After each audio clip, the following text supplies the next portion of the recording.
So you're looking to color your wig, but you're not really sure where to start? Well, girl, don't worry. Coloring your wig is one of the easiest things to do, and you have come to the right place. First thing I would urge you to do is just make sure you're doing this on high quality hair. I'm currently using some raw Vietnamese bundles. These are just the natural straight bundles with a HD frontal. By using high quality hair, it just means when we lift the hair, it doesn't create too much damage, and the hair can still be silky, it can still be flowy, and it can last you a very long time, because nobody wants to be walking around with crusty, shedding, thin bundles. So please make sure you are doing this on good quality hair. And if you can't get raw bundles, then get the very next thing. As a natural ginger, the first thing I want to do is just raise the color a little bit. I'm going to be using a box dye later on in the video. I have a little bit of trust issues with using box dye on 1B hair. I just don't feel like it gets as vibrant as I want. So you want a bleach powder. This can be any brand, any powder. I prefer to use the blue ones just because I find it tones better. Then we're going to go in with some 30 volume developer. I wouldn't personally go with a 40 just because I don't want to damage the hair too much. But you can go with a 40 if you like. I just prefer to go slow and steady with a 30 volume developer. So you pour that into your basin, give it a good little mix, and then we're going to do a watercolor method. So you're just going to use a little bit of hot water, put it in the basin, and mix it all around until you've kind of got like slosh, I want to say, maybe like a thick soup consistency, and that is the perfect base for lightening your hair.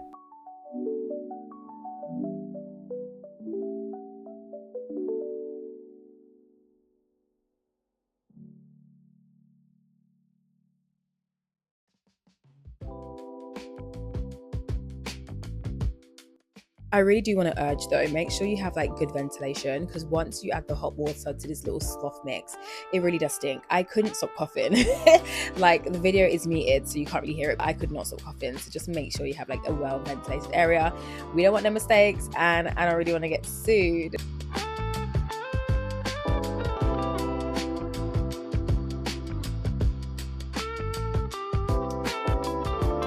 I want to say I left this to process for about 20 minutes, maybe 25 minutes. I really didn't want to get it that light, but I just wanted it to get like honey blonde 27 level. So when I go in with my box dye, it just had like a nice little light base to start off with. If you are adding a skunk stripe to jet black hair or 1B hair, of course, don't go in with this step. You can skip this step, but for me personally, I needed to add this step in because my hair color is ginger. Once that's all finished processing and it's got to like a nice honey blonde color and I'm quite satisfied with the results, I'll just wash it out in the bath. I wash it with cold water. The hair's already damaged at this point, so I don't want to keep over processing it. I'll then go in with a quick shampoo and a quick conditioner. Nothing too crazy because I'm about to go and process it again, but I just want to get it nice and slippery so it's easy for me to handle when I make the wig and I put the extra color on.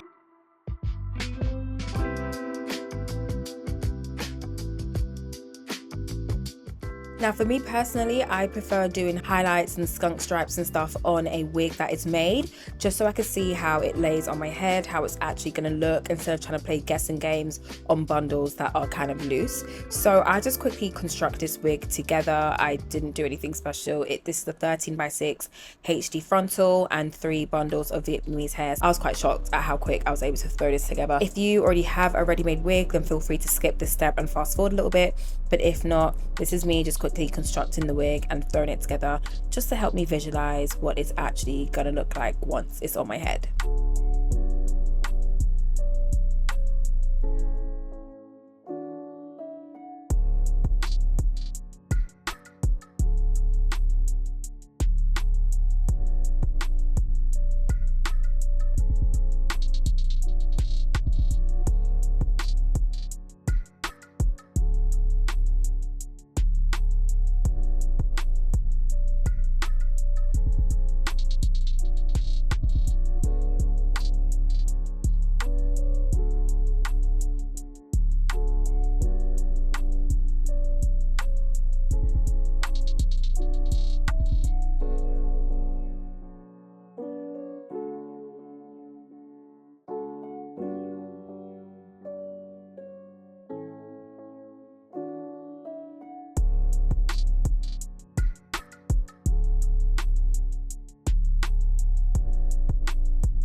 Because we're going to be mixing two colors together, making sure that you are parting it away is really important. So with the skunk stripe, I used a size that was the size of roughly around 2 of my fingers put together. I prefer starting with a chunkier piece than a thinner piece, only because I have found since wearing this wig out that as the front of it starts to just thin out a little bit naturally due to wear and tear, there is still enough of the color left. I also find when washing this wig, some of the color does bleed. So when you are left with a bigger piece, it just means you've got more of the money stripe at the front. Whereas if you were to use a smaller piece, it is more likely to kind of break out as you're naturally styling it through wear and tear or bleed throughout the months.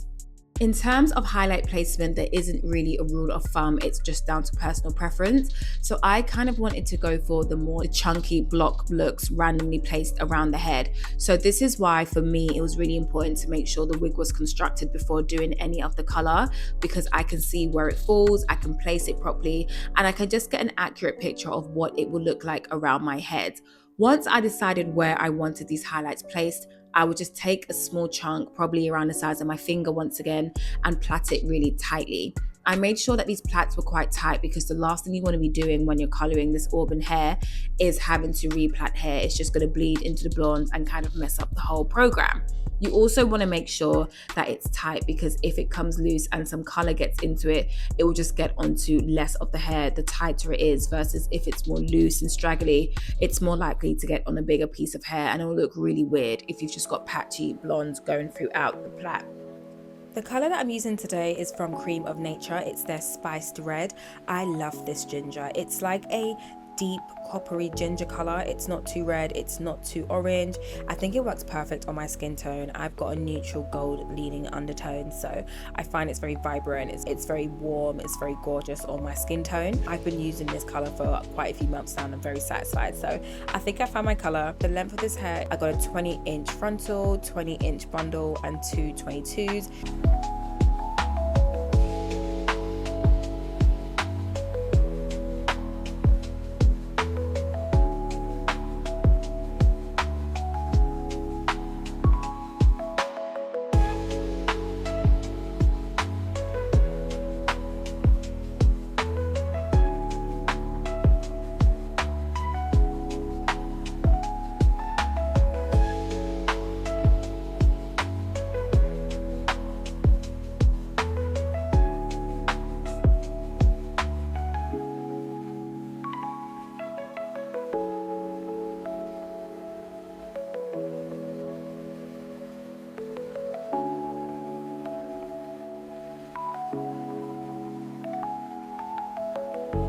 As the blonde pieces were already lifted to about color 27, I didn't really need to lift it much more, but I definitely needed to tone it because it was way too orange for my liking. So I bought these toners from Savers. I didn't actually like the way it came out. It made it a little bit too grey for my liking. This would be the time where you'd put your toner on. To be honest, I should have used the Wella toner, like the T21, T11, those ones, but I was too impatient, and in the UK you can't just go to the hair shop and grab it. You kind of have to order it online. So note to self for next time, don't be impatient because you're not going to like how it turned out. But luckily I am a hair connoisseur, so if you ever tone your hair wrong and it comes out the wrong shade of blonde, I basically just mix some bleach with volume developer 10 and I put it on all of the blonde bits, and what I did was it lightened it ever so slightly, but it just took out the grey tones. So once I washed it with a purple shampoo, it was the perfect shade of that platinum honey-ish blonde. So if you ever mess up your blonde, all is not lost. You can definitely go back and save it with a little bit of volume 10 and just some time and patience and some colour shampoo.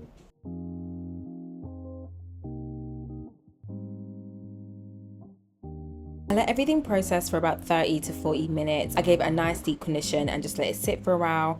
Now it's time to pluck and style. This frontal was already kind of pre-plucked, but I just wanted to go in and just kind of customize it just a little bit more so it didn't give it that wiggy effect.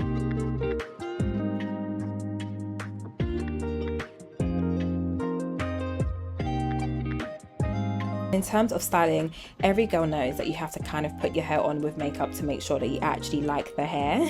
So the rest of this video is me actually installing it and styling it and just playing around with some colors and some makeup just to see how I feel. I love this hair. It's my most complimented hair ever, and you can just see from this video how easy it actually was to do. As I said, it was quite messy, so apologies if you got this far and your front room is a mess. I did warn you earlier on, but I absolutely love this style, and you could just see how easy it is to color and just play around with hair. I think coloring your hair is such a great way to express yourself. It's like literally customizing your sim, and I think more of us should play around with our color and express ourselves.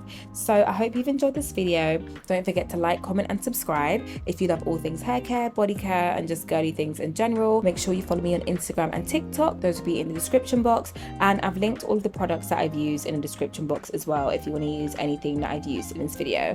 Thank you so much for watching if you got this far.